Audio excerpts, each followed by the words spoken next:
Welcome back, everyone. I hope you are excited for the final match of the Intel Extreme Masters World Championship. I see you guys down there have your signs. If you want to grab some signs, we got a table right over here.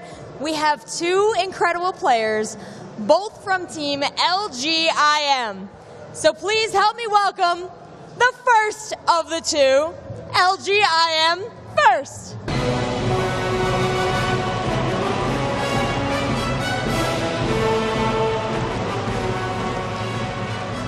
And his opponent, he is both young and wise. Please welcome YoDa.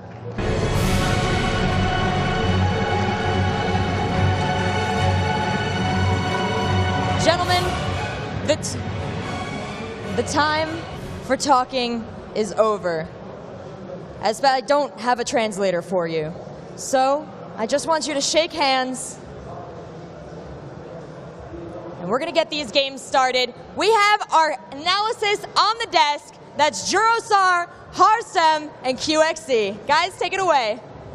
Thank you very much, Rachel. We are about to start the finals here at the Intel Extreme Masters World Championship. It's been a long day. LGIM have locked out the top 4 spots, and we now have our 2 finalists. I'm pretty excited to see how this is going to go. Yeah, I expect we'll see a lot of Widow Mines coming in from YoDa. I guess we did see First against Dream. We know that First has one of the strongest mid games in PvT right now, having a very decisive advantage with his spread of observers and I was going to say overlords, but pylons across the map. Yeah, he always really likes to go for a lot of map vision, and it seems like his mid and late game are one of the best in the world. So what is YoDa going to do to try and counter that? We saw in his series against MVP that sometimes in the games where MVP won, when YoDa's multitasking really is taxed, he starts showing little signs of weakness here and there. Do we think from a Protoss perspective there are ways to maybe try and stretch a Terran in similar fashion? Will we have looked at the games against MVP and gone, oh, maybe I can do that as well? I think you would probably look to the games that YoDa played against Parting first. Oh, yes, of course. And specifically, we can remember on Newkirk City, where YoDa was basically systematically pulled and picked apart by Parting. Parting also displaying a magnificent sense of multitasking, ability to move his opponent's army into a place that it doesn't want to be, and then abuse that, attacking in different places, using warp prisms.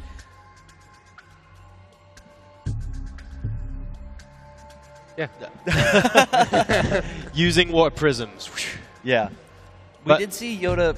One of the biggest problems in YoDa's PvT in that, of course, this is just one game that we saw go late in YoDa's PvT, but against Parting, he was not building turrets in his main to prevent that warp prism from getting in there, and he was also not really establishing additional bases and furthering his economy past that 3 base point, and that really made a huge difference as he went into the mid and later parts of the game. Yeah, I feel like YoDa wants to finish the game as quickly as possible, and I think First is going to try to stretch it as long as possible, because the longer the game goes, I feel like the better First is going to be. Yeah, I definitely agree with that. If I were YoDa or YoDa's coach right now, I would be advising him stick to short games or stick to mine games.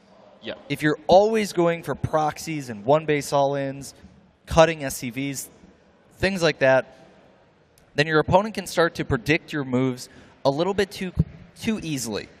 And a lot of that stuff doesn't really work if your opponent expects it to be coming. They can play a bit safer, chrono boost out more units, but if YoDa can mix that up with something like a command center first or a hidden third base, that should put him in a decisive advantage strategically in this upcoming match. Well, let's follow on a little bit from some of the stuff that was said in the interview with David Kim at this very desk a very short while ago. We were talking about how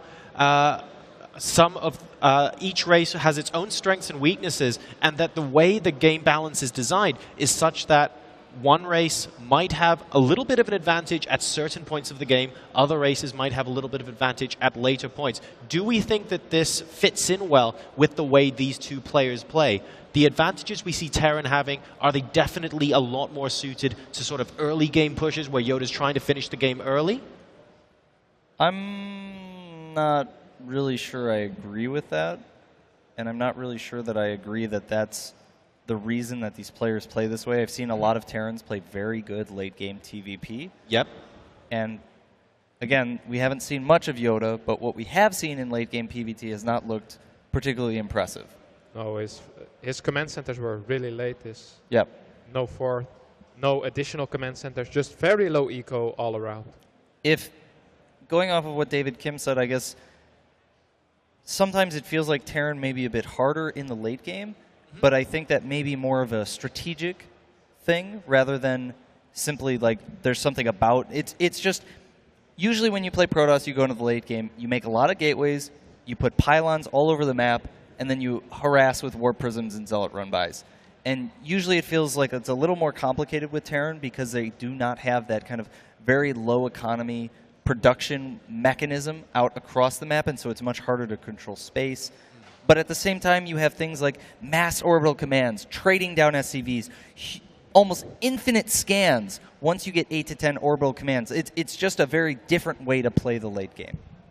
All right, well, we'll see what kind of strategies both of these players choose to employ here. Don't forget the finals are a best of 7 as opposed to a best of 5, so potentially we could be here to bring you even more games. And we saw, look at that crowd, so many people. We see so many cheerfuls there as well. How many of you are ready for some StarCraft? All right, game number 1 starts on Ohana. Ladies and gentlemen, without further ado, let's throw it over. These are the finals. Hello, Apollo and Todd. Well, hello there, Jaroslav. Welcome, everybody, to the grand finals of the Intel Extreme Masters World Championship. 5 days worth of StarCraft 2 action we've just experienced, and it all boils down now to one best of 7 between YoDa and First, both from Team Incredible Miracle in Korea. Both players, or should I say the team, have banked $60,000 out of the $100,000 out for grabs, and now it's time to see who will be the champion. Indeed, yeah, we are going to find out. Both of these players have been playing so impressively in this entire tournament. Apollo, I really don't know exactly how they go into this match, but I'm sure they really want to win. We're going to be seeing their best strategies here. And if First plays like he played against Yonghua, YoDa is going to have to worry here. That's right. And, well, let's go ahead and give these players a bit of an introduction. Down here in the bottom right, it is LG IEM's First, playing as the red Protoss down here. And up to the top left, we have a guy that took down the tournament favorite and MVP. It is LG IEM's YoDa. And I'm sure a lot of people expected MVP to win and may have turned sides over to YoDa to represent the Terran race. But I know, Todd, you're a bit of a Protoss fan yourself. Yeah, I am. But, you know, talking a little bit to the LG IEM team, they seem to know about YoDa's skill. These guys have been practicing together a lot, and they knew how good he is exactly. And I talked with MP a little bit before he had to play YoDa, and he was telling me that YoDa might be the champion in this tournament, so he might think that he's the favorite over First right now. First, he's been playing very impressively in every single matchup, and although I think he's more of a passive and really patient player, as we mentioned before, in the previous series, he really showed that he can be very aggressive when he has to with calculated risks, of course. Well, we'll see if that's going to be the option here, as we did have a bit of a wonky probe scout there to check for any proxy barracks initially, and we have YoDa walling himself in here. Keeping away the scout, whether he's taking gas or not, can mean many different things for the Protoss player to start to react. But remember, for the first time ever, we could see history made here if First was to win this best of 7. There's never been in StarCraft 2 a 2-time Intel Extreme Masters champion. Remember, if you've been watching the Intel Extreme Masters season in Katowice, who was the champion? LG IEM's First. This guy right here. Yeah, it was him, and he's on top form. This is Hollow the Swarm. He played on Wings of Liberty before. He played very well. This is a guy who practices a lot, but I mean, YoDa, he has this one build with which he just seems to crush Protoss faces every single time. So he goes for the reactor, he goes into a quick command center, and then he throws down the factory. and he has medivacs so fast around the 6.5 minutes. We already see those medivacs being on the way. First, he's going to have to do something special here to counter this build, and we have a proxy pylon. Yes. We might have a proxy Stargate here. Something pretty special's come down, as that pylon on the left-hand side indicates one thing. The reason why it's there is most likely, very likely, to be a proxy Stargate and an SCV. Oh, is it going to go to the left? And it looks like he is. And if he doesn't turn now, he's going to spot this pylon, and that's a big scout. And the probe as well on top of that. YoDa with a fantastic scout here, picking up the strategy before it actually even begins. And behind it, this has to be a cancellation plan. I don't think he can follow this through. Nexus come down, use the gas on sentries. This was shut down before it even begun. And remember parting against YoDa on this map. He tried to proxy a robo. YoDa found it. He had opened differently in that game, but he should be fine here. He should be fine. He should be starting the first mine here momentarily. And we have the mothership core here, maybe looking to put on some pressure. He might choose to attack the depot here with his one stalker, but with all of those marines out, he's just going to be so tough. Behind this, YoDa is going for his starport. Yeah, starport's coming down. So in retaliation here with YoDa's build is, yes, there was potential aggression coming out from him first, but the things will change shortly. With the starport coming out, we will see a medivac, and we will see the Widow Mines used aggressively once they finish their job of being defensive. Pushing this back, pushing these stalkers and mothership core back with the marines, and there goes down the time warp, actually. Picks off a single marine. The Widow Mine's going to go down. It takes 5 shots from the stalkers to get it down, but no, doesn't fall. And, well, momentarily, as soon as that starport's finished, which it has done, a medivac should be made here, and things are going to turn, well, heat will be turned up, and things are going to be a little bit difficult here for First. Can you see First taking damage here against this? Yeah, definitely. I mean, he's used some energy, and I'm not sure whether or not he will have 100 energy ready on time against this medivac play here out of YoDa. You see, he's only on 55 energy on his mothership core. You need photon overcharge to defend against this. Oh, well, we'll find out shortly as the mothership core does go back. It's at 60 energy at the moment. An observer is on the way, but as long as the placement of the medivac is smart here, then it should be okay. The Widow Mine comes out from its, well, out from the ground, and we will see a movement out here with the medivac done. Behind this, extra barracks are being added on, and we should see a tech lab shortly so we can go over into STEM and get the usual upgrades you expect to see. And, well, the medivac's ready to go. And YoDa is expecting some kind of oracle play here, I think. You see, he's planting Widow Mines all over the place, near his mineral lines. He's very worried, and he's actually going to go forward with just a couple marines and a medivac. We have a very nicely placed observer in the middle of the map, being able to see everything that YoDa might come out of his base with, as YoDa will get rid of the proxy pylon around there. First, he's gone up to 4 gases here, and I think soon we're going to see either a Twilight Council and maybe a couple Forges as well. Well, if you think about YoDa, you're bringing it up, the fact that he's playing defensively against potential oracles. First opened up with double gases really early. He had the gas to throw down a Stargate, and he could have just thrown it into sentries, or he could have fallen on a Stargate back at home. And it makes good sense, good game reading from YoDa to understand that that could have happened here. Well, the medivac's loaded here, Todd, and it's headed towards the natural. Yeah, and the mothership core is actually covering the main. He's going to use his units to defend his expansion. He should be fine if he reacts quick, but he's moving out as this enters his base. Yeah, and he's going to lose probes here. Not actually, just 2 probes do go down, I think there. 1 being the scout, so 3 in total. And, well, things are about to just change because they're going to be loaded into the medivac. Where are the Stalker Sentry Zealots going to be? Doesn't quite see it yet. We're about to have this medivac speed boost it through, and there is the Ignite Afterburners. And where is he going to drop them? He goes 1 for the natural. And is it going to burrow in time? It does not burrow in time at the last second. And then Photon Overcharge in the main base. A fantastic defense here with an Observer. GG, see you later. Widow Mines, really solid defense there by First. Yeah, brilliant defense. And YoDa here, he knew that First was waiting in his base. Doing just 1 drop like this is never going to be enough. It would have been a lot better to just burrow one of those mines on the 3rd to try to delay it a little bit. But behind this YoDa, he's added extra barracks. He's getting Steam Pack, he's getting Combat Shield, he's getting +1. He's getting more medivacs out, and I think we're going to see a 3rd Commensator being thrown down here in a second, as he will add more barracks and go into a macro game with lots of bio units. Yeah, and there's the SCV in position. Twilight Council is on its way as well. You're expecting anything from the Twilight Council here? Blink play maybe because of the new Ignite Afterburners that make defending so difficult in Heart of the Swarm.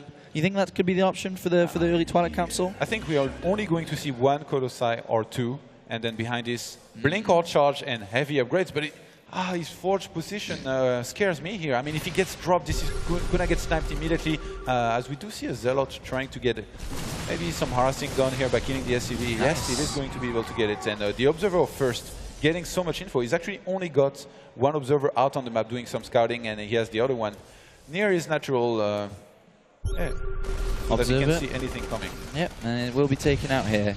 But going back to a very valid point you bring up, that Forge, definitely a target for, or Forges in general, 100% the target you're going for, because if you can stop the upgrades, you will get momentum in this series. And to be honest, it is relatively equal at this point in the game. The first game of a best of 7 here, as 3 medivacs are loaded. There are a couple of Stalkers, but there's not too many units in here.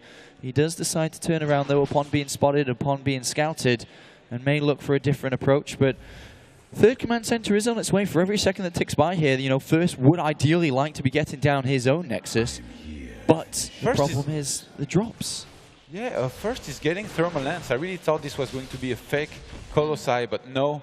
He's going to want to get a lot of Colossi. He's going to want to get a lot of Stalkers with Blink, and we might see a big timing. Even though he's taking a third right now, there is going to be a time where he can have 3 Colossi and a lot of Blink Stalkers. And I mean, against those Vikings, you can attack and do very well. The thing is, if he gets counterattacked by 1 or 2 of those medivacs, he's going to have a very hard time defending. As from 2 medivacs, you cannot defend with just a photon overcharge. You need a bunch of units to help. And all Protoss players, all Zerg players share one thing in common nowadays against Terran, is that if they move out, Terran moves in.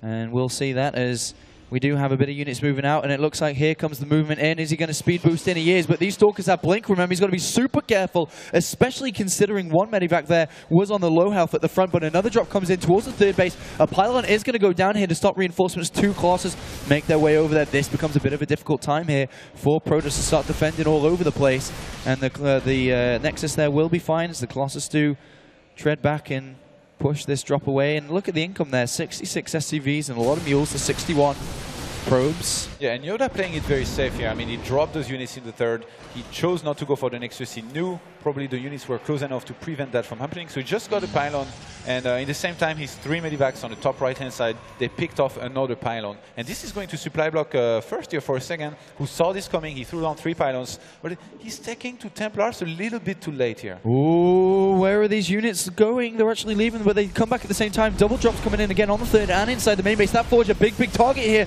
There are a lot of Marauders. Is he going to target it down? He definitely should be, and that's +2 armor getting cancelled. Remember the drop on the third as well. Great pickup, but even better snipe there on that last medivac. And well, this one's not going to do too much either. Spood, oh, look at that. Speed boost gets it out. Didn't think that was going to be the case there, but great harassment here. Both players playing absolutely fantastic here, aggressively, defensively, and this is a decently skilled game here. And do you think we're going to see YoDa ever reach 500 minerals this game? I don't know, man. Throughout the entire of the tournament, he's been keeping those minerals low, spending them, making sure he's not floating, right production, right amount of units. And we are in the bit of a dangerous position here. YoDa, how many Vikings does he actually have? Well, I think, is it 6? Yeah, he just has a couple. 8. Going up to 8 just now. But this is dangerous here for First. We have 4 Colossi. And First, he might hallucinate a couple Colossi here and go in there. He has a lot of Stalkers, not that many Zealots, but if he gets one more big warp in and gets in there, he might have a chance to do a lot of damage. Well, here we do have the Vikings get one shot onto a Colossus, and well, it almost falls down to very minimal health there. A lot of Stalkers are present. 2 seconds away. Well, I guess about 30 seconds away. Another Colossus is coming to back this up. 5 Colossus in total here. A very heavy Stalker army, and Archon being put into the mix as well. And YoDa's going to be hard-pressed to hold this. Let's see how good his Arc is, how good his spread is. As one Colossus goes down immediately into that fight. A good amount of targeting down onto the Vikings. Are they going to survive here? If the Vikings go down, will the Colossus beat everything? It looks like First is going to have to pull back here a little, as YoDa did a lot of damage. He just teamed. So he first buys himself, just waits basically, and gets a lot of army out here. 2 Archons, couple more Zealots extra. He might go again into attacking here. We have only 1 Viking left, so 2 more just came out. But I mean, 3 Vikings against 2 Colossi, they're not necessarily going to do that well. I think First here, he was trying to hit the timing pre-2-2 for the Terran, and yeah, he might have noticed that the Terran just got 2-2 at the end of this fight, and now he's going to retreat as he's getting his own 2-2 upgrade. He's adding on a lot of extra gates in his main. He's going to go for Storm, most likely behind this, but so far he's only been making Archons. Yeah, with 2-2 completed, YoDa must be feeling a bit more confident, especially with the amount of ghosts that are coming out too. But we don't really see, you know, a Storm I don't even think has been researched yet. I think has it been researched? No, it has not. First, he's feeling very committed to keep on fighting his opponents right now. And first, YoDa actually in his expansion, he has a couple of SCVs mis-rallied here. He has a lot of energy on his main command center. He's saving those for scan mode, like he has enough SCV. Couple stalkers here will get a snipe on this unit. And first, he's getting a fourth. And YoDa, again, just like against Parting on Newkirk City, he's not taking a force. He's really committing to this. He's getting ghost out, and he's going to hit a big timing, maybe before 3-3 or with 3-3, as he's getting his first couple of ghosts here. Still, there's only 5 Vikings at the moment. There are 2 more about to pop out, increasing that to 7. YoDa closing up on 200 supply. Well, we're going to have to see how good this targeting is. One crucial thing for First in this next fight, which is coming shortly, he has to get rid of the Vikings here because there are 3 Colossus. A 4th one just popped out as well. That's going to be the key in winning this fight, which is shortly coming around the corner. 4 Zealots do make their way. I've got no idea where the SCVs are. Oh, there they are, there with the army. So here we do have it. Right before Storm, as you can see, 50% on the way. Killing the Colossus and keeping the Colossus alive is so crucial at this point. And this fight's going to begin because they're running around each other. And here it comes in. Where are the EMPs? A couple go down. And he has to get rid of the Vikings. If the Vikings bring the Colossus down first, this bio army will destroy everything. Unfortunately, by the looks of it, there is a bunch of units inside one medivac, but all the Vikings are gone and 2 Colossus remain. If he can keep the Colossus alive here, and he needs to keep pulling them back. It looked like First had the worst position here, but somehow he's trading cost effectively right now. There wasn't that many ghosts, and the Archons did a very good job, but YoDa behind this, he has so much supply, 77 to 15 army supply for First right now. YoDa marches up to the natural, and some High Temple do get warped in. Archons immediately. Is he going to be able to survive? That one Colossus needs to keep on microing away. There's a single Viking. If he can target that Viking down, which he does immediately, the Colossus has to remain alive if he's going to keep the defense up, which he is doing. The double Archons adding so much in here against these Marauders, just not doing that much damage to them. Eventually they shall fall, but the Colossus remains alive. And what a long drawn-out fight that this is, from the Zalnaga Tower back to the natural. But the difficult part is about to become, and that is 3-3 for these bio units. They're about to have 3-3, which makes this very, very difficult. First just needs a bit more time, just an extra couple of warpins, and maybe he can hold this off. If he loses this Nexus, he can still transfer his probes to his force base, and YoDa is going to retreat behind this. First actually finally reaching 39 supply to 44, so he's catching up. Oh, he's going to get a medivac. I can't believe that this fight is gone this way. It was such a long, drawn-out fight, but First found time. He found the option to be able to warp in units, and a counter-attack is possible here. YoDa doesn't have a 4th base. His main base is mined out. His natural soon to be, and already Zealot's getting in there. He is only at 2-2 upgrades, but with the Archons and the Colossus, there's no Vikings and there's no Ghost. The biggest 2 things that Terran need to fight off a Protoss army, they are missing right now for YoDa. And as you said, the probes have gone over to that 4th Nexus. A lot of mules have been called down, but are we going to see First counter-attack here? And it looks like he is pulling back. Of course, a massive risk to counter-attack. If it doesn't work, the game's over. And of course, he can look for a better opportunity, and that seems to be what he wants to do. I think he was thinking about getting in there, but then he realized that YoDa, he doesn't have a 4th. So first, he had a nice reflex of cancelling his +3 during the fight, because he knew he was going to need units to hold this, really. If he hadn't cancelled, he might have died here. So YoDa is going to find himself on 3-3 upgrades against First 2-2, but First is too scared to start any more upgrades right now. He feels he needs more units, and he's right, because YoDa, I think he's going to make as many units as he can on those 3 bases, and then he's going to move out and try to end it. Do you believe that if YoDa knew about this 4th base, he'd at least have a medivac there trying to drop it? Because it hasn't been spotted for so long in this game, and that's the thing that is giving a breath of fresh air here to First. Because without that, the game's completely different, but that's a lot of income coming from that base, still at 75 probes, sorry. This is actually a very similar game as to what we saw against Parting, except with a lot less storms so far. And YoDa right now is going to march toward a final fight and chance for him to win this game against First. I wouldn't be surprised if he pulls a couple of CV as well. He hasn't flown his main command center to a potential force base.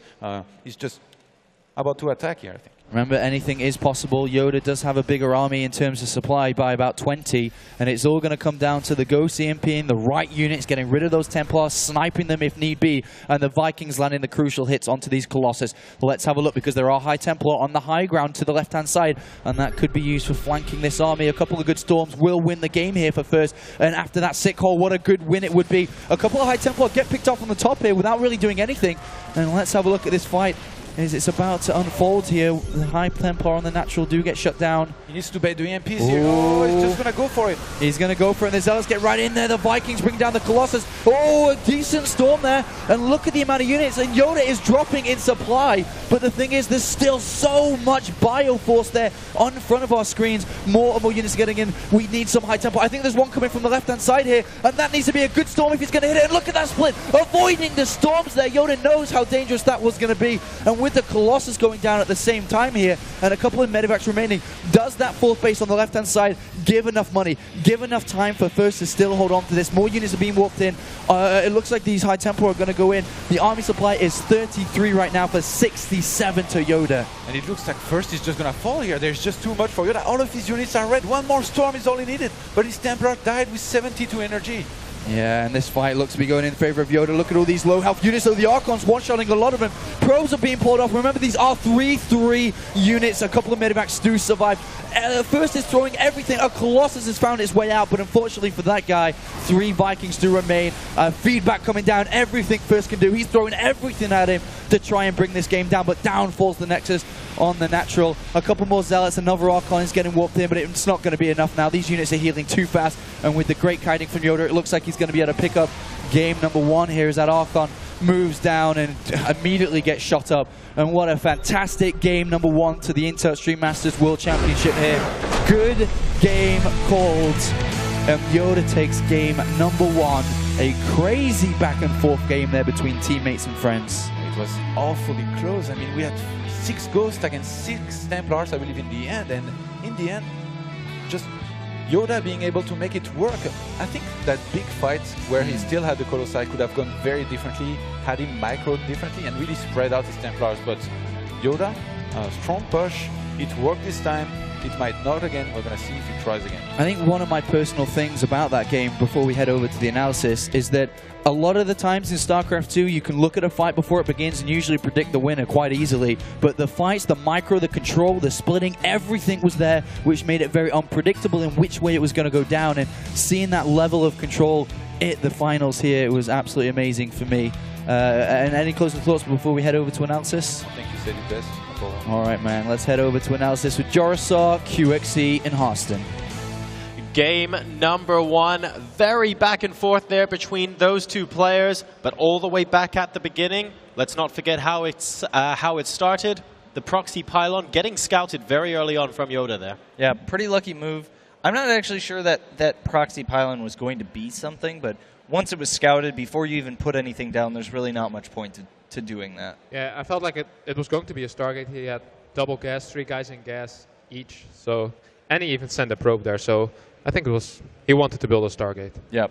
It then proceeded to, going into the mid-game there, we saw several instances where YoDa was trying to drop, and we saw that First was actually doing quite a good job of splitting his units and doing his best to prevent the drops from doing anything there. First did a really good job of showing Protoss exactly how you want to defend against these new speed medevacs, and particularly those early Widow Mines, spreading his units out, putting them in the position that they need to be so that those medevacs can't really unload and start dealing damage and taking out structures. Exactly. He also used the Mothership Core to great effect to defend against it, and even killing the medevac. Yep. And then a little bit later on as well, we had 3 major engagements there. The first of which we saw Terran moving into our Protoss player there, and we basically reached a situation where all the Vikings disappeared after the first engagement, but some of the Colossi were dead as well, and then both sides pulled back. Like, did you guys think that anything changed as far as the balance of the game at that particular point? Were any player particularly favored after that engagement? I felt like YoDa should have thrown down a second starport. He only was on 1 starport all the time. At a certain moment, he had 5 Vikings against like 3 or 4 Colossi. With a second starport, you will be able to outproduce the Colossi player and make Colossi almost useless if he only has charge lot and stalkers underneath him. Yeah, you really have to start adding Storm once the Viking numbers get sufficiently large, or you have to just stop with the Colossus production. But as a Terran player, it's great when you stop making Colossus. Yeah, exactly. Well, the Viking numbers were never really so large in number that the Colossi had that much reason to be afraid. I think like at one point maybe there were 6 Vikings for 3 or 4 Colossi. Right. It wasn't the most overwhelming amount. That's why you need that second starport. to get that overwhelming amount. But let's go into the replay here and kind of take a look at this, the tipping point in this game. So one thing that was disturbing was if we take a look at where these SCVs came from, you'd think you would take them from the main, where there are the fewest number of mineral patches. But if not the main, then surely the natural. YoDa decides to take all of his SCVs from the third, which is, it was really confusing. It leads to a very dangerous situation after this battle where YoDa is not really able to fully utilize his production. He has full 3-base saturated production, but because of the way his saturation is, losing these SCVs means that he has a lot of trouble remaxing until he transfers from his main over to his third. Notice the great concave here from YoDa. Yeah, YoDa actually microing very well, sometimes a little bit lacking with the macro, not getting a fourth base either in this game. And this is looking very dangerous for first. Even so dangerous that he decides to cancel the upgrades, and that will actually lead into his downfall this game. Yeah, I think that's a really good point here. From this point on, basically in the next 40 or 50 seconds, YoDa has the upgrade advantage, and that is a huge part of why he's able to take those fights later in the game. We mentioned just a little bit about the lack of a fourth base from YoDa there. Do you guys think that had YoDa taken an earlier fourth base and tried to saturate that, would he have been able to maybe win with a larger push that was slightly later? I actually feel like maybe YoDa has a different strategic approach to this matchup than most Terrans. He basically has in his head or decided maybe among his teammates that if you go above three base against Protoss, it becomes very hard for you. You don't warp prisms, proxy pylons, dealing with observers, map control. These things all become exponentially more difficult as the game goes longer and both players have more resources. Right. So maybe he's just decided, I don't build a fourth command center against Protoss. Yeah, I actually think that's a legit point, because I haven't actually seen him get a fourth command center ever. Yeah. I didn't see that many games of YoDa, but I don't think he ever built a fourth command center against Protoss. Well, let's see if the pattern is going to continue into game number 2. The map here is Newkirk City. Let's get ready for some more StarCraft action with Apollo and Todd.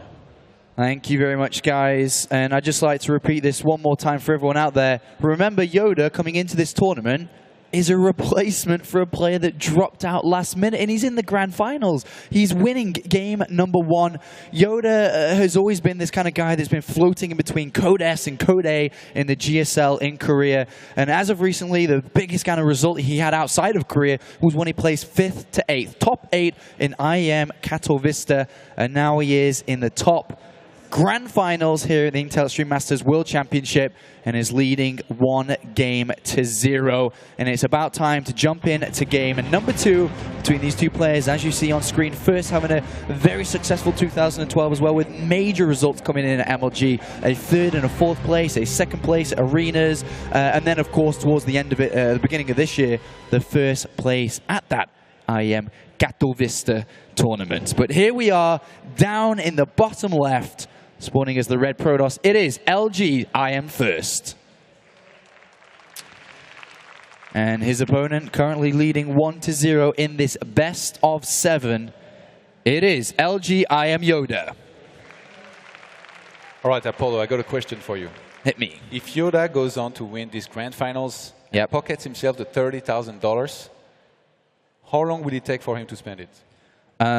Depending on his lifestyle, the amount of ramen he likes to eat. It's a lot of money first place. Yeah, but look at how fast he spends his money in the game. He does spend it pretty fast in game, Todd. That's a good one, that is. My guess is he goes to the first car shop and buy the most expensive car that he can buy. The most expensive car. To looking at his picture on screen, he doesn't look like a guy that would go and buy a car. Why not?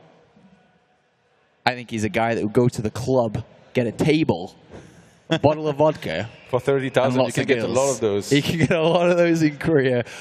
And into the game, rather than talking about what he's going to do with his money, I suppose that can be one of the post-game interview questions from Rachel. But we do have a gas being taken by YoDa here. This is kind of almost becoming normal in Terran versus Protoss when it comes to Heart of the Swarm. One Barracks Command Center not used as much as before. And why are the major reasons you think that that's so? From looking at a Protoss side, I mean, why is no one going One Barracks Command Center against you anymore? Yeah, just refinery builds just seem so much better overall. The regular build without gas, he's only strong if it cannot be scouted, in my opinion, because as a Protoss, if you scout this, you know you're going to be safe for a very long time. So you can just chrono boost out probes, get yourself a good economy going, and from there, I mean, it's obviously a lot better than having to worry all the time, which is what a gas opener is going to do to you, or scouting a very quick wall-off like YoDa does every single game against Protoss. And we saw a pretty epic game between YoDa and Parting on this map. First, in the previous game, I think he was winning. He had Templars out. He did not spread them out well enough. He had 3 Templars alone on his natural. They ended up having to storm against just a couple Bioforces. Imagine if he just had 3 Zealots with those Templars. He might have been able to have his Templars storm against the army of YoDa, and we saw how the fight ended. He had all of his units in the red. So on this map, if the game goes the same way into the mid to late game with YoDa doing those big attacks, it's going to be very important for first to have his Templars spread out and to play better than he did in the previous game. And YoDa, he goes again for the very same build here. Yeah, same build, just I guess you can take the proxy pylon and intention to build a Stargate out of it, but falling back onto it, it is the same build here. Likewise, YoDa, exactly the same too, going over to Reactor with the first initial gas into building those Marines, and then a Factory as a follow-up. So pretty much identical builds here. But looking at first run, I mean, we talked a lot about YoDa and how he's going to spend his money in the club once he becomes rich and famous after winning this tournament. But first run at this tournament itself, 4 wins to 1 loss in group stage. The only loss he sustained there was against Liquid Red, and we saw the use of Swarm Host, but he immediately got revenge on Zerg, at least, with Violet when he beat him in the quarterfinals, 3-1 today, looking super good, and he's beaten Dream as well, and then that convincing 3-0 over Younghwa. He's had a great tournament so far, and is looking for his first, or second, sorry, major win here. He's actually playing very standard this game. He went for the quick Nexus just after his double gas, on which he had 2 and 2 at a time. Behind this, he went for the Robo. He had it on 2 gateways here. And first, he's one of those players who, in a macro game versus Terran, can play very well with both his Mothership Core and his unit split. We saw him defend it very well, as he had to in the previous game. Do you think that YoDa grabbing that scout with the robotics facility adds anything to what he's looking to do here? He did manage to pick it up just inside the main base. He knows what to expect, I mean, what first has, and this might trigger some more defensive play, but you never know. I mean, Medivacs, they are very fast, even if you know that your opponent is in position. And as observer, it's very easy to make a mistake. In the previous game, first made no mistake, so YoDa from there, he can decide whether or not he wants to try to commit anything. He's actually going to pick up 2 mines here, and he might wait for another Medivac. Actually, no, he's not making a second Medivac just yet. He's going to start 2 extra barracks here, and he's not going to pick up the Marine in the middle. I think he's just going to try to drop maybe, or keep this Medivac in position to be ready to drop if first moves out here. And remember, if this is done perfectly, he kills a lot of probes. If it's done not so well, they can always unborrow, pick up, and leave as well. So it can be a win-win situation here for YoDa, because the loss of mining time from probes pulling off in the first place can be a good win. We're out to see if he can get damage done here. The Observer goes in, sees a similar build here. I wonder if he's expecting this to be coming, because right now it is into the natural. No reaction so far. 1 gets borrowed. No reaction so far. 1 gets borrowed, and probes do fall down. Just 3 probes there, but a pickup straight away and get out of there. And a little bit of a sloppy reaction there from first. Didn't see it, didn't notice it at all. But 3 probes just for nothing. Nothing was lost there. Yeah. That's a win. But you should always look at the bright side of things. It was only 3. Yeah. And at this point, first is going to have 44 probes to the 39 SCVs of YoDa. YoDa is getting a reactor on his starport, and he has +1 on the way. Steam pack. Just a probe there, just a single probe there going down. The other one gets borrowed here, and that's going to be a couple of probes too. So I think that's roughly 6 probes in total.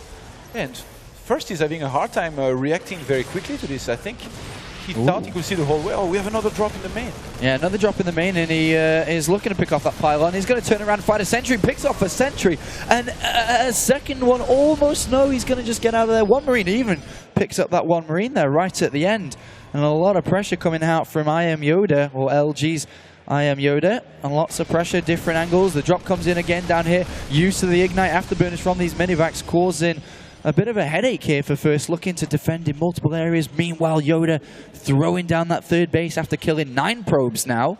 A really solid, fast game here from YoDa. Yeah, and the Observer perfectly placed to be able to spot that third command center. First, he has not been doing a very good job of defending against those drops here. He's lost 9 workers in total. And I mean, right now, they both have 49 workers. So he would have been 9 workers ahead of his opponent. If he hadn't, he's going to go for the Forge and the Twilight Council behind this. He actually only made 1 Colossi here. So he's trying to force Vikings out of his opponent. We saw YoDa not getting that many Vikings in the previous game. Maybe he thought it was a fake. In the end, it wasn't. He had a hard time dealing with those.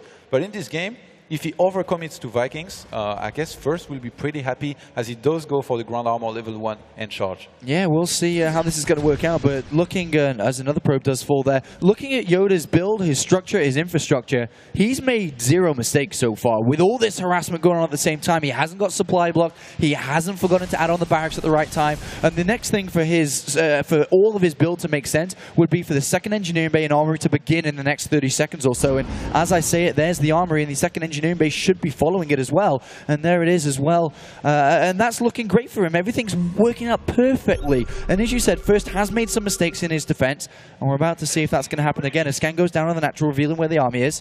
Our Copper Stalkers are a bit out of position here. This might go very wrong here, Apollo. Oh, the drop does come in. 2 Zealots get warped in. That's a lot of Marine Marauders been dropped in there. And remember, at the end of the day, if he picks off these Stalkers, he can always just evacuate. He can turn around and snipe the Colossus as well. And is he going to turn around? Oh, he's going to go for it. Good force fields keep the Colossus alive there. And we're about to see the Medivacs are getting targeted down here, but there's just so many Marauder and Marines here doing a lot of damage. The Sentries are gone. The Stalkers are gone. Next falls the Colossus. Meanwhile, the third base is getting cancelled at the same time. IEM YoDa is everywhere. Main base natural dropping. Meanwhile, that double engineering bay is down. He can go to 2-2. He's got all his barracks added on. He's got his Vikings coming through. He's going to spot the lack of thermal lance and Colossus production so he can go over to a Ghost Academy. A perfect game there from YoDa, and he just goes 2-0 like that. Not even sure what to say here again. I mean, YoDa is so impressive, but First, Yeah. not the greatest defense, losing 9 probes early on. He fell behind economically because of the mules. YoDa behind this, he takes a third, he keeps the pressure on, and First not being able to defend. Simple as that. He had his Stalkers a little bit out of position. He didn't have his Observer well placed. You know, there is one thing that he did very well on Ohana, and that I thought was very smart. He put his Observer in the corner of the map, and he put his Stalkers on the other side that was possible to be dropped. But on Newkirk City, it's just so hard to defend compared to Ohana. So he just fell apart here, and he has to do something, you know, to be able to win against YoDa. He has to counter his build. YoDa's build is so good. It's a very, very strong build, and I think that's where the first movement point here for First is going to be, is understanding this build, not taking damage from it, and evolving from there. So we'll see how he plays on. He's got a lot of experience. He was a former pro player in Brood War as well, playing for KT Rolster. He's gone for big runs in international tournaments, but this guy on screen, a very young individual, is looking on fire. So I'm going to pass it over to the analysis desk once again to check over that last game. Thank you very much, gentlemen. Game number 2 also goes YoDa's way. He takes a 2-0 advantage over First. And we saw here on Newkirk City, he decided that this would be a good opportunity to try and use some of those Widow Mine drops. Initially, with some success, as the probes weren't pulled and a couple of workers went down. And then the follow-up meant that he lost those 9 workers early on. Those early probe kills really set him up for what eventually happened, where the big drop goes to the third and in the main at the same time. Once you get a little bit behind economically, you have to start cutting corners here and there. And First just didn't have the pylons, the vision. He needed something out there to see these drops coming. But as Todd mentioned, this is a very hard map to defend drops on because the main is just so exposed. There's so many entrance points. Whoa. There's so many ways you can get into the base, and also the third and the main are connected by that cliff. Yeah, exactly. Even though it's really hard to defend, I would have loved to see one cannon near each mineral line, around 9:30. 1 or 2 more observers, because we only saw 2 observers. And before, on yesterday and the day before, we did see First playing with 4, 5, or even 6 observers in a game. He would just have complete map vision, and it felt like he missed some of the drops that YoDa was doing. Yeah, and we can go into the replay here and take a look at the big drop. This is where YoDa, he's loaded up his whole army, and we can see that this is kind of skirting First's vision. He's going to check for the third. He does scan to see where the army is, sees it's at the natural, decides to unload one at the third, denying the third, and then unloading the rest in the main. And this is really smart by YoDa. Yeah. I feel like if you see a scan as a Protoss, you know that something is going to happen. Terrans just don't scan to, hey, where's his army, if he's not going to do something with it. Normally, if you see a scan, there's either going to be a drop or a big attack at your third. And I think you should be a little bit more ready for it. And the simultaneously attack into the third as well, forcing the cancel, was really just icing on the cake by that point. Just enough in the main to clean up, and YoDa takes a 2-0 victory. So like we were talking about in that previous game, YoDa maybe making some questionable decisions, being slightly uncomfortable going towards the late game. We saw a lot more aggression out of him this time around, and it's really paid off. I don't know if I would agree that this is more aggression. It was just that First defenses were weaker. We saw a number of drops that he attempted on Ohana, but those were deflected with relative ease. The Widowmine didn't do damage. The Stalkers were in the right position to defend the main, and that just wasn't the case on Newkirk City. Yes, our next map is going to be Daybreak, and it's an okay map to defend with either Colossi or Chargelot Archon, High Templar combination. So I don't think we're going to see the drops being as effective as they were in Newkirk City, but it's definitely a possibility. Yep. Well, let's see what these players go into. Guys, game number 3 of this best of 7 is about to commence. Apollo, Todd, take it away. Thank you very much, guys, once again for that amazing analysis. And now it's time to begin the next game here. And Todd, you're looking at how YoDa's playing his build. What's the best build for Protoss to do? What's the best build for First to go on Daybreak here with? It's funny you should ask, because I was thinking really hard about how to counter his build here during the break. And I thought either playing Zealot, Templar, Archon and just playing it so well that you're going to be able to hold, but on maps where it's very hard to handle, Daybreak is, I guess, semi-hard. And I think I would try something like a Blink Stalker all in, because think about it, he's not aggressive early on. You can throw down the Twilight Council after just one single Stalker, then you can save your Chrono Boost for that Blink research, and then you hit a big timing with 3 gates, Blink Observer, you make only 16 mineral probes, and he's only going to have Marines, Mines. What do they do against Blink? They die, even with Stalker, even with Medivacs being there. So this could work if you went for it. We'll see what he's going to do. So down here in the bottom left, we have LG IEM's YoDa, taking 2 games to 0 so far. Looking really good, really solid, great macro, excellent multitasking and speed. And up here is a guy that needs to do something before it's too late. It is LG IEM's First.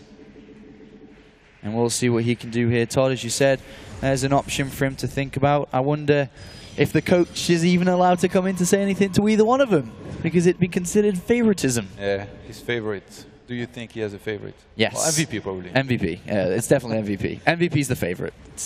And first here, he went for the gate 13.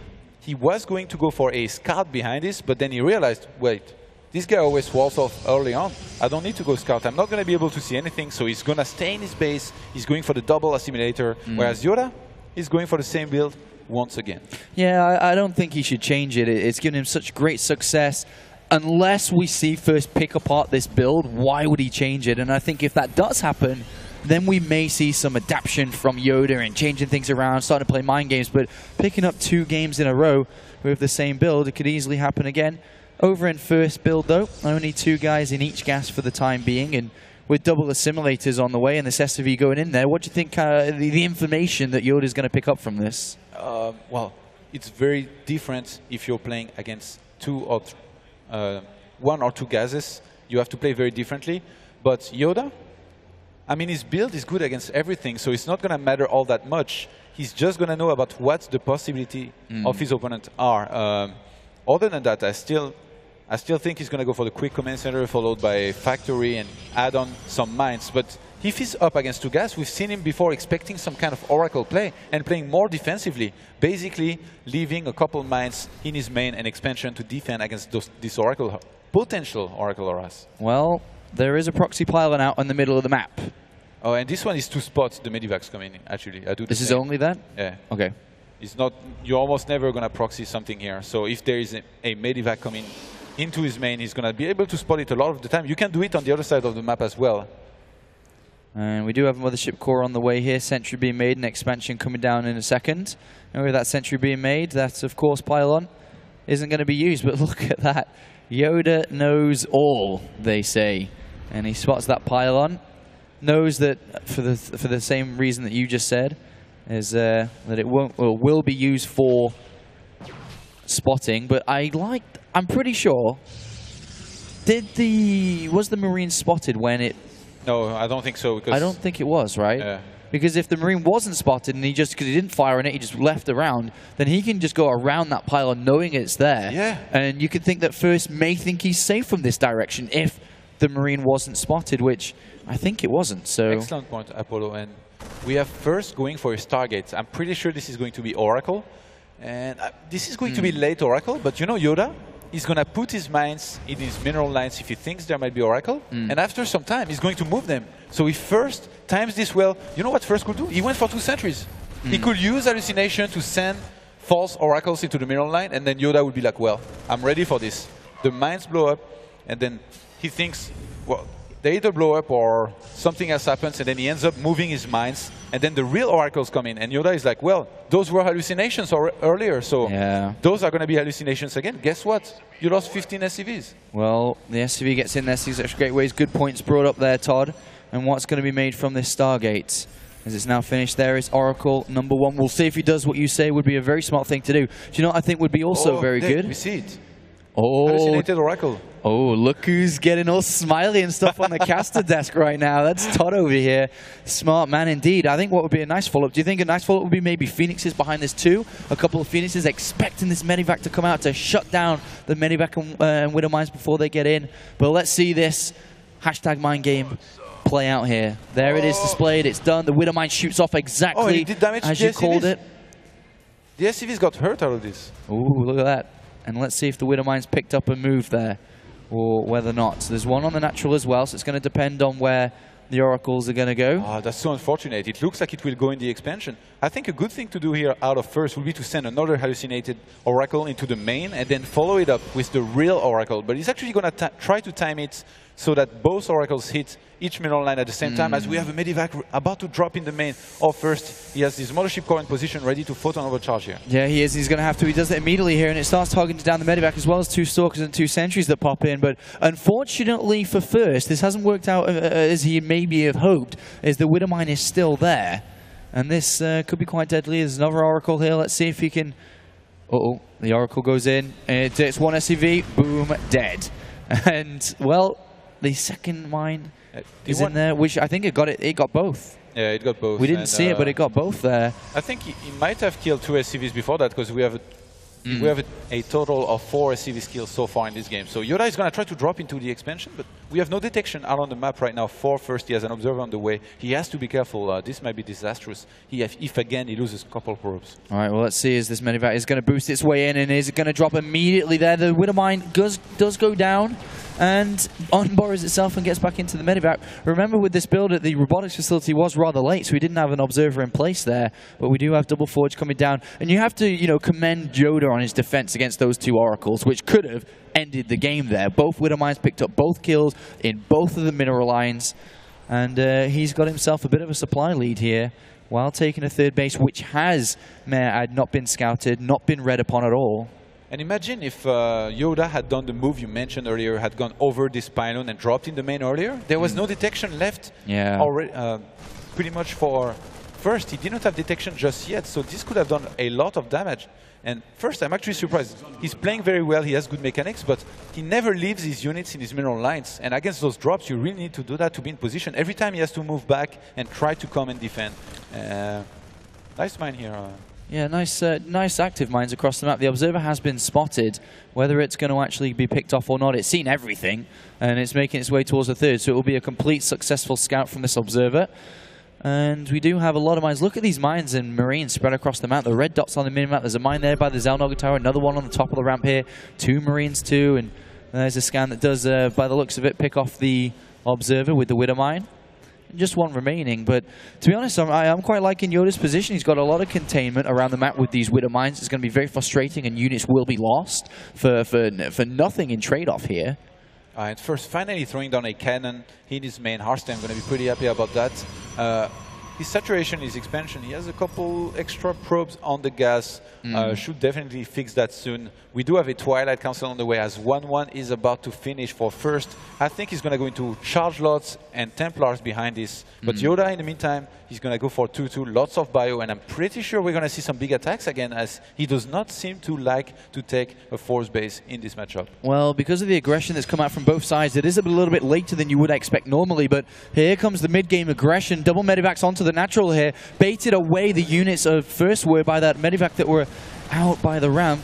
Yeah, he was out of position again here. And another Medivac comes in behind the Colossus here. Where's that one going to go? A lot of units are going down, and the Medivac comes around to the top of the mineral line in the natural. And where's the Widow Mine is? Borrow the units get out, and likewise does the Widow Mine. And he's going to go to the main mineral line. Lots of action, lots of different directions as these Medivacs fly at different angles. They have spotted where the double forges are. Keep in mind that may be a destination he wants to hit a little bit later on. But no damage was taken there, despite first out of position a little bit. Nothing really dealt there for him, so you know, that's pretty good. That's it. Yeah. And we do have 2-2 on the way for first. It is going to be charge first. He's going for Templars behind this, and I like this choice. I like it a lot. His Templar archive position, not the greatest, in the top left-hand side of his main. Might end up being dropped, basically, if we see a huge Medivac drop in the main. YoDa is doing a very good job of denying the third of first right now, but he's not going to be able to do it for much longer. One thing I can pick up in this game, which is working very much so in favor of first, is that the Templar Archives has not been spotted. The single Colossus has not played a factor in this game. There's a second starport down. There's a lot of Vikings and +1 attack being made, and if he overcommits to this and doesn't have the necessary weapons against Storm and High Templar... YoDa actually just flew a Medivac into the natural of first, and first he feedbacked a Medivac with a couple units inside. He was able to kill it immediately. So he knows there is Storm on the way, and he's going to try to hit before Storm finishes. And I think he might be able to do it. Storm is halfway through down. Can he buy himself enough time before it finishes? This is a very dangerous position here. 2-2 is about to complete, which does make things easier. And these units are going to come up here, and we are going to have a fight first. He's going to have to defend here. Where's the force fields coming down? He's going to have to lay them perfectly. Stalker's down on there. There we do have a couple of force fields coming down. The Colossus is gone. Storm is still not ready. Remember, these units are 2-2, though, versus 1-1 Marine Marauders, and that may be enough for him to hold on. A High Templar is being warped in. His Storm is near completion. 72, 73 army supply compared to roughly 50. But as you said, YoDa looked like that. He wanted to get in there. He realized the danger he put himself into, and he has stopped Viking production. The Ghost Academy went down immediately. Mobius Reactor is on the way, and so he's starting to build the better composition towards what his opponent has. Meanwhile, though, we're gonna... Did the Observer get away? It looks like it does just about get out of the radius of that scan. But first, he finally has Storm. He's added on a lot of extra gates here. He's going to go for only Zealot and Templars from now. If he can get up to 10 Templars or even 8, and he spreads them out very well, he should be able to defend against any amount of bio, even if there is Ghost. He just needs to micro-well, make sure he doesn't engage Port into the open. And if he can micro-well and defend in that time, actually hold that thought, good force fields do come down. There's a lot of units coming from the north and the south here. As first overextended a little bit. There's a lot of units here. A Storm does go down, but with his upgrades, it looks like he may be okay, but this was a very dangerous maneuver to make, considering he didn't really know how many units were there, but it looks like he will come out the victor. And what I was trying to say there is, if he is able to manage to defend across multiple platforms, his main, his natural, and the third, until the point of where 3-3 is done, then he could end the game with a massive timing attack with those upgrades. But he is moving across the map here. There is no probe, no pylon out there whatsoever. There is a Widow Mine and 4 Marines not in the bunker yet. That's a little bit sloppy, but there they do stim their way in. And I think First should be looking to get back here. Is this wise to be this far out? No, it's definitely not. He might get everything in NP, but he catches a couple of Ghosts, and he kills them here. It's very brave to be out there, I think, because of the amount of units that are streaming from these barracks, and Stim, and he's losing a couple of units for this. So, I mean, this is the reason why he shouldn't really been out there. Sentries are going to go down, Stalkers as well. These Stim Marine Marauders with Medivacs are going to pick off a lot here. The questionable movement out there from First. He was only meant to, you know, kill off a couple of units. The Ghosts were obviously a great pick-off, but I think he lost a bit more in trade there. And we have a big drop coming into the main of YoDa here with the War Prism in position. Two Templars, he might get some big storms here. We're about to see this come down the Templar. Good reaction there from YoDa, but the High Templar haven't dropped yet. A couple Marines do come in to target down the War Prism. They do get out just in the nick of time here. The War Prism should be okay to get out, but the Vikings, all right, well, Vikings come for the right-hand side, so good defense there from YoDa. But I think the same concept of this game should still apply. Despite first losing a couple of units, 3-3 has completed. These units, these Marine Marauders, are still at 2-2. There's a lot of High Templar available, but first, his army supply just isn't that big. And behind this, he's going to resume Colossi production, but YoDa is on 174 supply right now. He's going to look to attack and try to end this game, or at least deal a lot of damage to his opponent that he still does not take a force. This High Templar is fighting with death there, and well, he shall see death as well without launching a storm or anything there. It's all going to come down to flanking storms and nailing the right ones here, because first is at 130 supply. His army supply is half the amount that YoDa has. Storms have to be the weapon of choice. They have to be what he needs to be able to stay in this game. Otherwise, we will have a 3-0, and that's going to be a landslide to come back from. And where are the High Templar coming from? They're just one-directional here, and this is perfect for Ghosts. And we have a couple of Zealots counter-attacking the third of YoDa, as YoDa is trying to engage into this army right now. It's about to get heavy here. It's about to get dirty as storms are coming down. Great snipe on that High Templar, and there's just nothing. It's all coming from one direction, which means it's so much easier for the Ghost to get in there with the EMPs. But right now, the harassment going on, the attack at the same time, 120 supply. We've seen no good storms. That's a pretty decent one, but I don't think that's, well, actually, a second one comes down as well as a third. But more and more units are streaming through. And first, I think, in the mid stages of this game, a little bit too sloppy with unit control, losing units left and right, and he just wasn't able to hit the right storms at the right time. Yeah, he was taking two Colossi now, but too little too late. He does not have a single Colossi. Actually, Thermal Lance is about to finish, and he definitely needed at least 2 or 3 in this fight, as the Corporal Zealots will try to kill the third of YoDa. YoDa is just has too much army supply here, 87 to 21, and first, he cannot win those fights. He cannot seem to be able to spread out his Templars well enough, and GG would be called. Right now, so far in this series, the better player is winning, and it's 3-0, 1 game away from winning this best of 7. All of a sudden, this final has been on probably less than an hour, or roughly an hour's time, and already we're on match point. LG IEM First has to do something now, and if he doesn't, it's over, and we're going to have a champion within YoDa. Something has to change. Yeah, definitely. First, he needs to leave his units in his mineral lines. Every time he has to pull back. He can know very easily if his opponent is going to attack him. He has the watchtower every single time he has observers out on the map. Why not wait in your mineral line when you know you're going to get dropped there, and your opponent will always try to hit you there? Well, let's see what he can do, and I'm going to pass it over to the analysis desk for a bit of information on that previous game. Take it away, Jorisar, QXC, and Harston. Thank you very much, Apollo. YoDa putting himself on match point there. He has a 3-0 lead over First. That game on Daybreak, starting with some attempted early game aggression there from First, even employing something that we've seen earlier in the Intel Extreme Masters as well, hallucinating an Oracle with a couple of real ones to follow. But it looks like he couldn't get the damage done. Yeah, you're really in a bad spot when your first 2 Oracles don't do any damage at all, and that's exactly what happened at First. It's a big gas investment, and it delays your tech by a huge amount.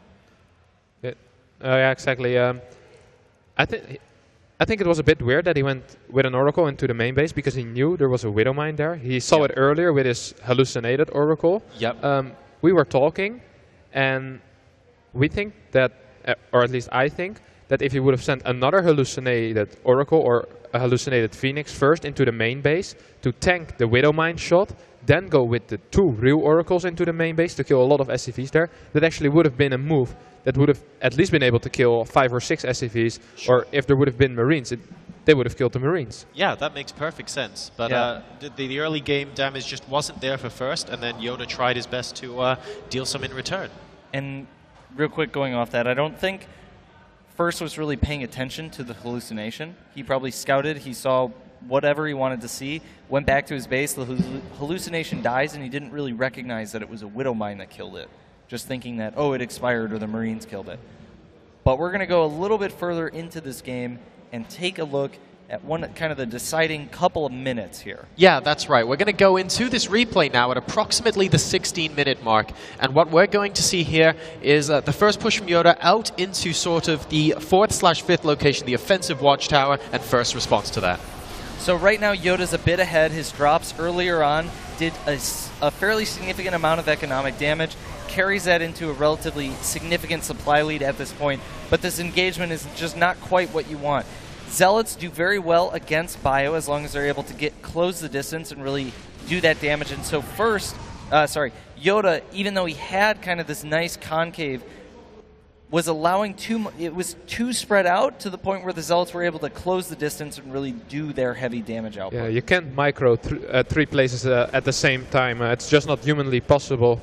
And now we do see First overextending a little bit, going a little bit too far with all of his sentries. This was nice, but if the EMPs would have landed a little bit earlier, he would have lost the sentries right here, right now. Yep. He will lose them a little bit later, however. 4 sentries going down. This phase of the game, he did have quite some gas, but I felt like he was lacking a little bit of production, maybe. I think the big problem here was that he was pushing far away from where his most forward pylon was. If he had a pylon, let's say here, or up here, or even brought a probe and built a pylon as he's pushing here, another 5 to 7 Zealots with that army would have been very significant. Well, YoDa now taking that 3-0 advantage. I mean, if you're in First's position here, what do you do? What are you thinking at this point? Because before the start of the series, First looked like he was in pretty good form. Even if he would be down at the moment, I think very few people would have predicted a 3-0 storyline at this point in the series. Yeah, this is pretty unexpected considering First's dominance in this matchup thus far up until this point in this tournament, and also previous Intel Extreme Masters tournaments such as Katowice. Yeah, I mean, and on the flip side, looking at YoDa as well, we were mentioning, oh, well, his games against Parting were so close, and, you know, it really could have been either player that was going into the semis there. Have you seen a marked improvement in his play into this series, or has it been a little bit more scrappy? What's your take on YoDa before and YoDa now? I'm feeling like he tries to do way more damage with the early aggression, then does some kind of timing push to almost finish him, and then the third push to deal the final blow. That is what seems to be his game plan. And if it's not going his way, he will just pull all of his SCV and try to finish it off of 3 bases. I don't think he wants to go into the macro game at all. No, I don't think so either. We've never out of all these games that have gone relatively long, we've never seen him put down a 4th command center. I don't expect him to anytime soon. I think the biggest thing that seems to have changed is his play just feels a lot more cohesive in this set against First compared to his set against Parting. And I would probably attribute that a lot to YoDa was probably discussing strategy with MVP. Yeah. And because when we saw MVP play, particularly against Mana, we saw drops like this extremely effective. MVP almost always did some kind of early damage. That allowed his initial 2 medevac drops to be relatively more effective than they would be otherwise, and then transition into a winning 3-base attack. And this is exactly what we're seeing from YoDa right now. All right, guys, really quickly before we get into the game, one-word answer, prediction, can YoDa take it 4-0? Yes. Okay, yes. Okay. All right, let's see if he can make it happen, guys. Heading back over to the commentators for game number 4 on Entomb Valley, we have Todd and Apollo.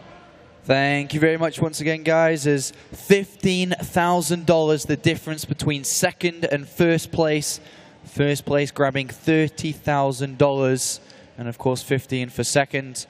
As we load into the next map, there is a young man, 20 years old, currently 3-0. One game, one map that is Entomb Valley away from being a champion here, being a replacement for a player that couldn't make it to winning the entire tournament. A true story there that we could see actually happen. And then we have First as well. He needs to do something, currently down 0-3. So here down in the bottom right, could be the last game if he wins this. LG, IEM YoDa. And his opponent has to change something now. There's no more time. There's no more time, Todd. No more time at all. It is LG, IEM First. And I heard that LGIM players, they are not allowed to create a Twitter account until they have won a championship. That's why we did not see first on Twitter before the Intel Extreme Masters Katowice. After winning that, he created an account. He already has a couple of followers. I suggest to everybody out there to go and follow him on Twitter. He's at LGIM first. YoDa, he's not yet on Twitter, but after this game, I think he might be. He's up 3-0 right now, and it's just unstoppable. He very well could be, because he is looking amazing, and he's the one changing it up. 3 games in a row, 3 similar builds, and it looks like he's going command center first this time. And this is going to be interesting, because first going to go out there and he will scout it, and we'll see what he's going to be able to do against it, whether he does anything, or maybe if it's just a sigh of relief, saying, well, it's not coming, I'm not going to have to deal with Widow Mines early on anymore. Yeah, first actually, yes, scouting a little bit here for proxies. This is cross-map only, so he should know exactly where his opponent is. But again, he's not going to go to scouts because he expects the same build out of his opponent, in which case he can never get into the wall and know whether or not there is a gas. But YoDa is going for command center first. Yeah, and no scout. I can't believe this. Of all the games to not scout, it would be the one when your opponent goes command center first. And obviously it's not good, because now he has no idea what's going on. It looks like he is sending out a probe to build a relatively fast Nexus, considering that he hasn't seen anything. That seems to be the reason why he didn't want to scout, because he wanted all the minerals he could get, as long as he wasn't being proxied, to throw down this Nexus. And if you think about all the options that could have been chosen by first, this is the best one. This is, you know, perfect. Definitely, yeah, definitely. In the previous game, I liked first idea. It was just the execution that wasn't good enough to really do any kind of big damage to YoDa. First, I think he most likely felt like he couldn't cross the map, couldn't attack his opponent, so he went for that Oracle play to try to weaken his opponent's economy, but in the end, it wasn't enough. He didn't do much. He killed only 4 SCVs. And in this game, I'm pretty sure we're going to see a whole different approach. You can take a third very easily on this map, and I wouldn't be surprised if first just goes for that, goes again for a Templar style with maybe 1 Colossus, maybe more, and just tries to play a macro game where he defends better. But on this map, it's going to be hard as well to defend against those Medivac drops. I mean, the Terran can juggle very easily between one base and another. Yeah. First, he's going to have to react much quicker if it comes to that. And YoDa, he's finally changed his build here. Yeah, for the first time of all the games, he's changed his build and changed it for a stronger economy here. But as both builds are starting to shape up here, I just want to take a little moment to thank the sponsors, of course, of this tournament: BenQ, Twitch TV, Raidcore, Patriot Memory, and of course Intel themselves. And of course, you guys can go onto Twitter and thank them with a hashtag IEM and let them know that they've supported the first and made possible the first Heart of the Swarm tournament here. And of course, Blizzard for providing the game itself. It's not even released yet, and the game itself is released on Tuesday with the Monday Heart of the Swarm release party. Yeah, the stream starts at 7, right? I think the stream starts at 7 p.m. and I'll be watching from home, definitely. And coming back to the game here, first, he's gone for a very quick sentry, and I like this choice because as soon as he has 100 energy, he's going to be able to get a lot of scouting done. I guess he's going to have ops as well, but I mean, these observers, in the Heart of the Swarm, you definitely need to make less of them, because you can go around with hallucination and see. That first scout is the most important. After that, you already know what your opponent is going into. You can take general decisions, but that first scout is the most important. And right now we have the first. Oh, he used the force field actually, so he's not going to be able to do that. If you look at first vision, sees a lot about his opponent, doesn't he? Sees a lot. Has actually scouted nothing so far in this game. And we do have the first movement out of Marines here at 6 minutes 30 seconds. Not a major danger. Command center first coming down is going to push this to around 9 to 10 minutes when the first real threat comes out. And as described before by David Kim, at different levels in the game becomes different levels of difficulty depending on the situation in the races and how things work out. And we have a proxy pylon down there. Yeah, and he's been doing this in almost every single game. YoDa, he seems to instinctively find those almost every single time. But I like the initiative by first here. He's trying to get some info finally, and he's going to go into the third of YoDa and see that there is no third there. He's actually going to pylon block it. In the meantime, we had an observer sniped by a scan and a couple Marines in the middle of the map. First, he's very well saturated. If he does not take economical damage, finally, it's going to be what it needs to win against YoDa here. That's right, and it's all going to come down to when that starport, as we see in the production tab in the left, finishes, because that's when the medivacs are going to come out, and that's when the real pressure is going to begin. So far, there's been a movement out to the middle of the map, but nothing serious. And we're about to see Double Forge being warped in here by First, whose focus is going to be on upgrades once again. But he has to lock his defense tight. It's just been the pattern of this, the complete series. There's been holes, there's been weaknesses, there's been exploitation from YoDa, and that has to stop here if First is going to turn this around. And I like that first he had placed his army in his mineral land at his expansion, so now he's finally just moved it to take down those rocks. He's going to get rid of the Marine that tries to get in there, and behind this I'm pretty sure he's going to send his army back into his mineral line just to wait for those drops. He's gone for 2 forges and Robo Bay again, but he knows exactly that right now YoDa, he doesn't have a third, and YoDa is gone very Marine heavy here because of his build. First, he's going to have to be careful. He's not going to have his first Colossi on time if YoDa attacks with the first 2 medivacs. This could be very dangerous here, Todd. I mean, look at YoDa. Look at the way that First set this up. Observer in the main base, pylon, 2 pylons on the left bottom, another pylon on the right-hand side of the map, 2 pylons at the north side as well. But this is a very dangerous movement out here. 41 army supply compared to 37, with a big wave of units being warped in, and of course the Colossus on the way. But he's going to have to nail force fields here. He's going to have to keep these units out. The Colossus has to be there to hold this defense, otherwise it's going to be too difficult. 1-1, nowhere near completion. The medivac's halfway across the map. Actually stopped on the Xel'Naga Tower. They need to get into gear to get over there. The Colossus is about 50% done. And YoDa looking to get in. I think he might just try to drop with his 2 medivacs. Actually, he's going to go in there. Ooh, where's the force fields? Where's the force fields? 1, 2, 3 come down. He doesn't want to really take the fights here. Zealot's getting slaughtered at the front. Where's that Colossus? It needs to come down. Remember, there is the photon overcharge available for the Nexus, and he's going to have to land these force fields again. Here comes the Colossus. Where are the force fields? He doesn't want to go. The Colossus cannot go down at this point. It cannot go down, and it doesn't. But how close? Oh my God, it's gone down. I didn't think that would be possible. And now with the photon overcharge coming in, it is going to be able to hold that defense, but oh my boy, that is not good. And not just because there's, oh, look at that, there's actually a Widow Mine underneath the Time Warp there. That's got to be very careful not to just walk on top of that. But it's not just losing the Colossus, it's the fact that the second Colossus that comes out is meant to be 2 Colossus, not just 1. So at the end of the time here, is Vikings will naturally become stronger because a big Colossus has been brought down already in this game. And First, not able to hold that defense strong, and here comes the drops. So are we going to see the pylons and observers brought to good use? Yeah, it seems so. I mean, YoDa should be pulling back after seeing this pylon here. It looks like he wants to go through. He has to be careful. Oh, the Stalkers are going to be able to take it down. Maybe 2 8 points. He's going to be stuck in a corner here, supposedly as boost. Oh, yeah. First doesn't realize. Oh my God. Oh. Facepalm moment as the medivac comes into the probe line, picks off a couple of probes, and another medivac makes its way to the natural as well, and Stalker's being killed in the main base. Zealots do finally come in to clean it up, but damage has been taken, as well as a pylon picked off on the natural there, but an addition of a cannon, an addition of 2-2. Things are not looking terrible for First, but he has taken a little bit too much damage here compared to a perfect defense. But YoDa with a 3rd command center down, 3rd Nexus down at the same time, and with 2-2 on the way, and if he's able to maintain and keep up a solid defense, First is definitely still in this game. Yeah, he's behind on supply, but he started 2-2 before the Terran even has his armory done, so he's going to be ahead here. If he can hit 2-2, his ideal army composition, even without Storm, he has a good Colossi count, a good Stalker count to cover this Colossi. He should be able to do well, but it looks like YoDa again is going to try to not give First enough time to get his ideal composition. 2 Stalkers getting picked off for free there, as well as the Observer. What are you doing out there is the main question that's on the front of my mind, as he's about to lose the Colossus as well.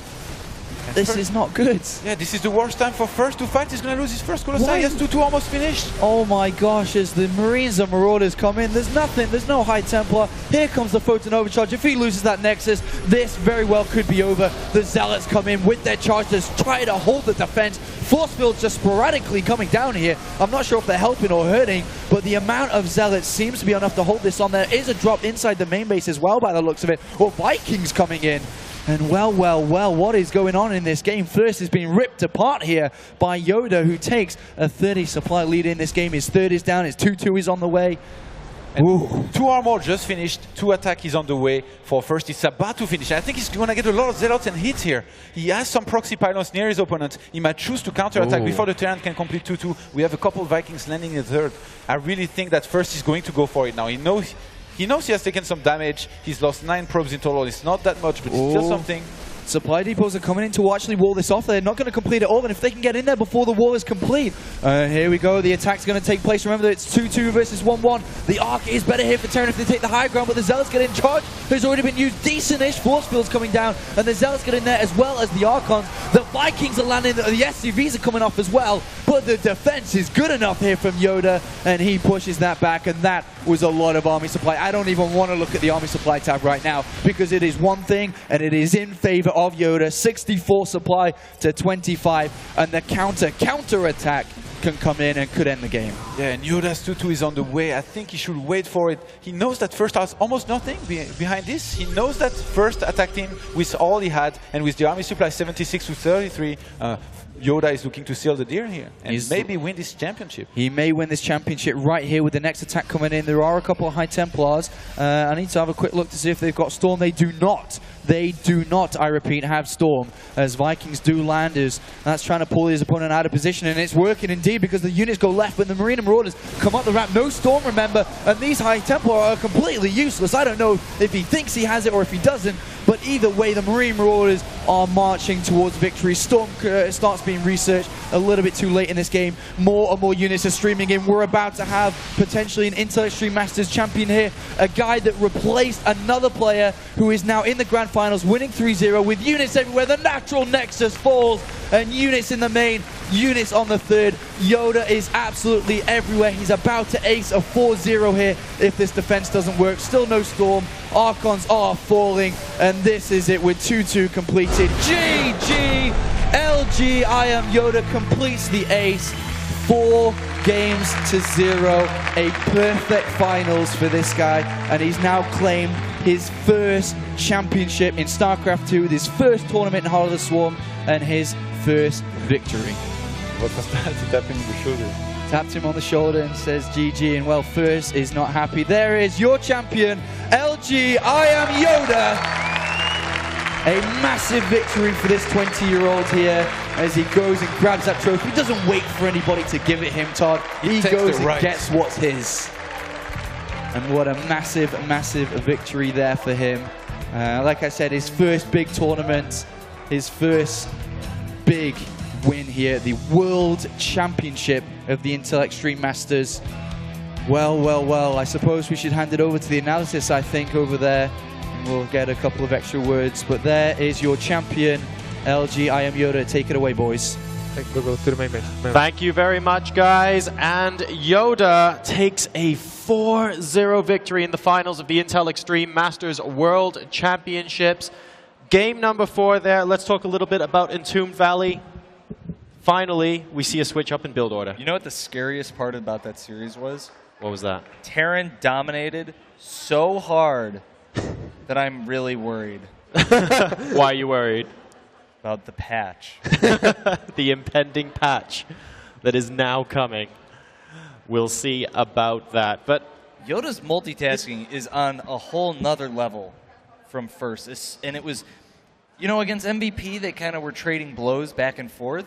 And I feel like MVP has some of the strongest multitasking in the world for sure. But in this game, it wasn't obvious in that TVT just how fast and how good and how all over the place they were until we saw YoDa dismantle First. Yeah. You know, he came at him from multiple angles. We saw, I don't know if we're going to be seeing this, but in the very last engagement, that pickup as well in the middle of the fight, it ultimately didn't do too much damage because there was a cannon in the main, but it was so good for him just to be able to do that kind of stuff on the fly and still micro the army at the natural and the fight going on at the third base. Yeah. It was amazing multitasking from him. It was really good. I want to talk about the earlier drops and engagement. Yes. He walked up the ramp, and I felt like First didn't really have any vision of his own ramp. He had vision of the complete map, but not of his own ramp, which is kind of weird because the games before this, it felt like he didn't have vision of the map, but he did have vision of his own ramp.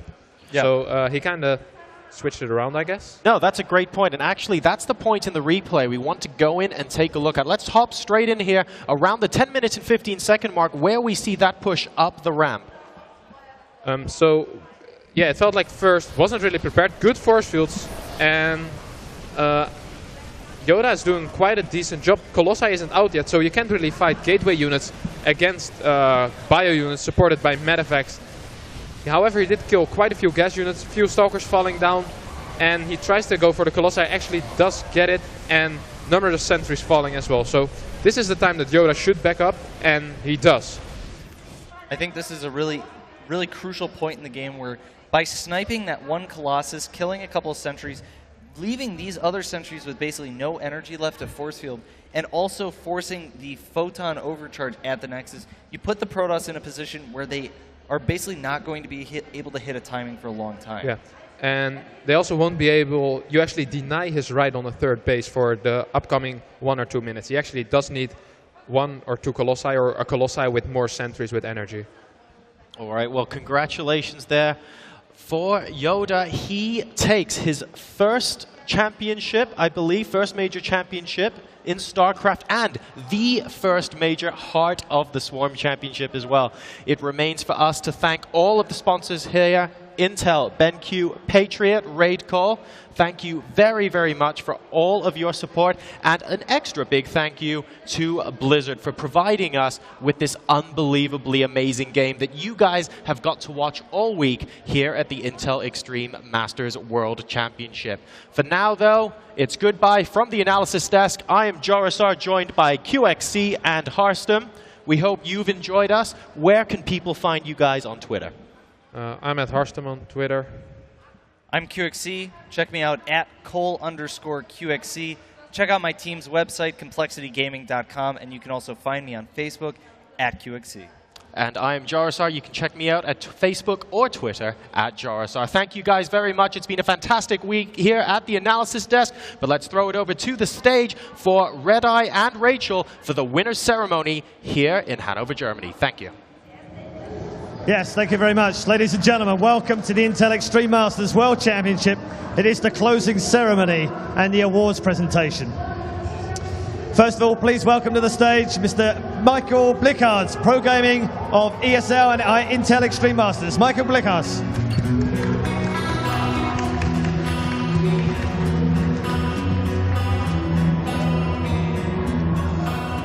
He's getting there, tardy. Also, without Intel, this event would not be the Intel Extreme Masters. From Intel, please welcome to the stage Mr. George Wu.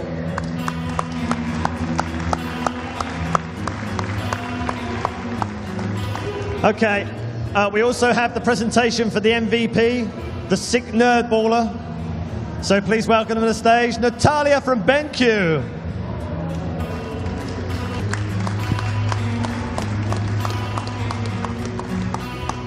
BenQ has been wonderful in supporting this event all weekend and providing the free HD streams as well as these monitors for all the players. But this one in particular is special, and it is going to be awarded to Mouse Sports Mana.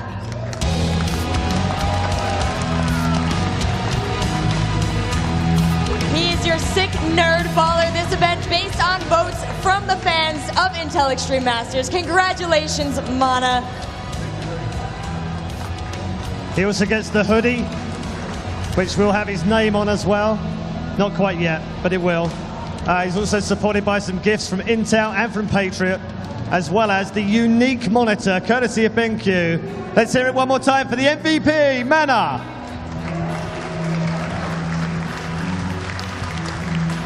Absolutely fabulous monitor. His name was just spray painted on there minutes ago. Be careful, it might still be wet.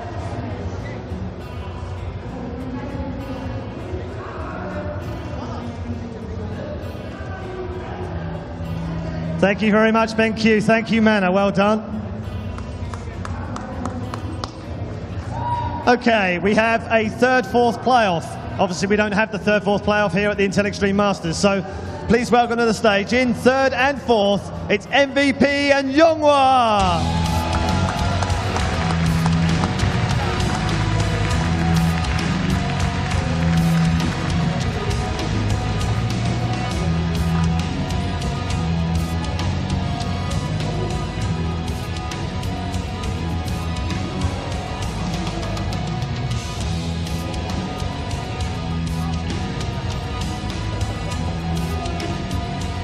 Words of wisdom from Carmack. Ladies and gentlemen, third, fourth, MVP and YoDa. And now it is time to welcome to the stage your second place finisher, the IEM Katowice champion. He is LG IEM First.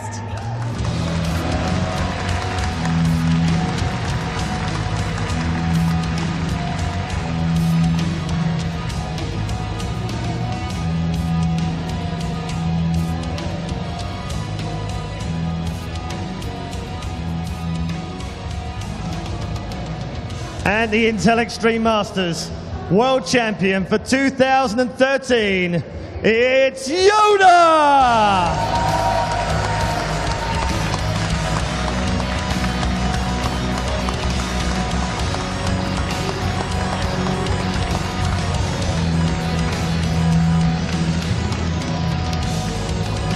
YoDa, of course, originally joining the tournament to replace Symbol. He is now taking home his first large championship and a brand new nickname, the Jedi Vat. Ladies and gentlemen, the Intel Extreme Masters World Champion, YoDa!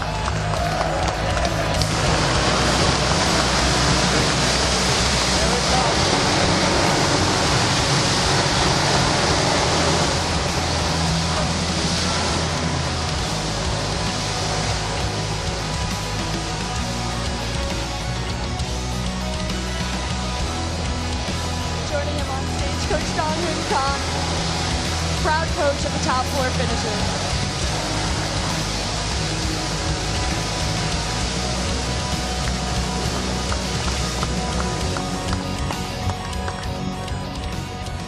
Ladies and gentlemen, that does close the Intel Extreme Masters for another year. It has been a fantastic tournament. This guy's happy, he's got his trophy at last, and I can confirm that next season Intel will be back with Season 8. It's been a fantastic day. You've got a few closing words? I absolutely do. I want to thank everyone who participated in this tournament. First of all, Paul, thank you for hosting with me. I've been Seltzer pleased to join you. We also have our wonderful casters. That's Apollo, Todd, and Kyleris, as well as our experts, QXE, Harstem, and Jurosar. And this thing wouldn't be what it is without our sponsors. So thank you very much to BenQ, to Patriot, to Raycool, and of course to Intel. We'll see you next season.